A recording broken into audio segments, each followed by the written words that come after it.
Your digital prison is almost complete. We are standing inside the largest open air prison ever constructed. There's no walls, bars, or guard towers. This is a digital prison, and somehow it's legal. Let's start with the scaffolding. In February, the Department of Homeland Security signed a blanket purchase agreement with Palantir worth over $1 billion. This is a platform made to blend your travel records, your financial data, your biometric information, your social media history, your health information, your voting record, and your immigration status all into one searchable database. This is for Customs and Border Protection, ICE, FEMA, CISA, all feeding into the same corporate black box.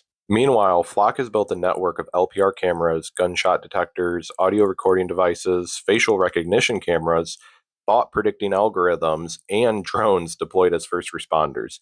When your car enters a neighborhood, an algorithm logs it. When you step in a park, an algorithm logs it. When you purchase something or say the wrong thing out of context, an algorithm will log it. Behind all of this are data centers, massive energy hungry fortresses processing AI surveillance at scale, turning public spaces into searchable databases where natural language queries can pull up your face, your vehicle, your health diagnosis, and your location history in seconds. But surveillance without any true enforcement is kind of just voyeurism.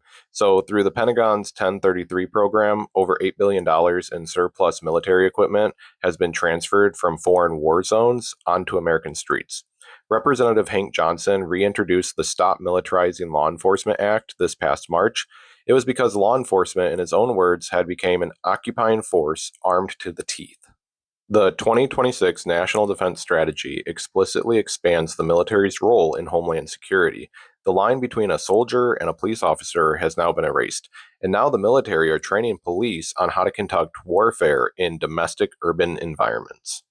And what crimes are they protecting us from? Free speech? Homelessness? Smoking weed? In 2024, the Supreme Court's Grants Pass decision gave cities a green light to criminalize homelessness. Research confirms what we already knew about this. These laws don't solve homelessness. The United States government flags your incongruence with the capitalist system and removes you from sight without you ever committing a true crime. This is all possible because of something that happened after September 11th, 2001. It's called the Patriot Act, and it was just supposed to be an Emergency Powers Act, but now it's part of the permanent architecture of the United States empire. It includes mass data collection, zero privacy, and constant surveillance.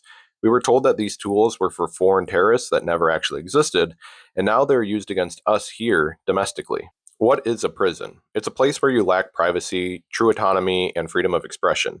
You're constantly being tracked, and you can be subdued by armed enforcers. By this definition, we are all already in a prison.